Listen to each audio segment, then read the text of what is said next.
ஒருமுறை வாரியார் சுவாமிகள் ஓர் ஊரில் உரையாற்றி கொண்டிருந்தார்.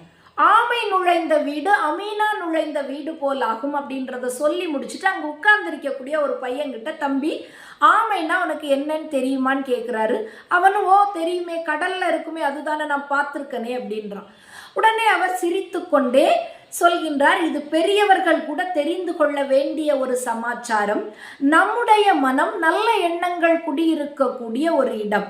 அமீனா என்று சொல்லக்கூடியவன் யார் அப்படின்னு சொன்னா, ஒரு வீட்டை சட்டப்படி காலி செய்து எடுத்து செல்லக்கூடியவன்.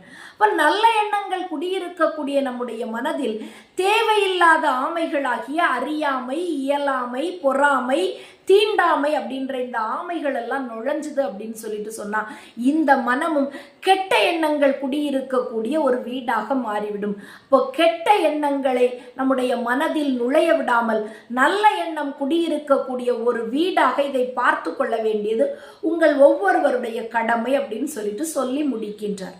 இதையே தான் வள்ளுவரும் அழகாக சொல்கின்றார், அழுக்காறு அவா வெகுளி இன்னாச்சொல் நான்கும் இழுக்காய் இயன்றது அறம் என்று.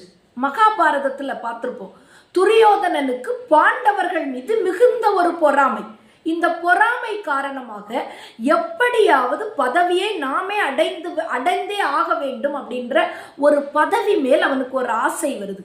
அந்த ஆசையின் காரணமாக பாண்டவர்கள் மீது மிகுந்த கோபமானது வருகின்றது.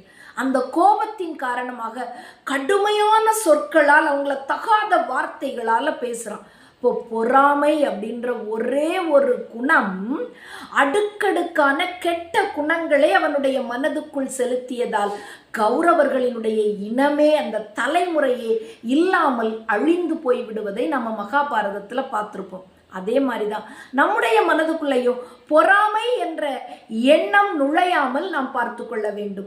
பொறாமை அப்படின்ற எண்ணம் நுழைஞ்சுன்னா நம்மளை அழிப்பதற்கு வேற எந்த எதிரியுமே தேவை கிடையாது.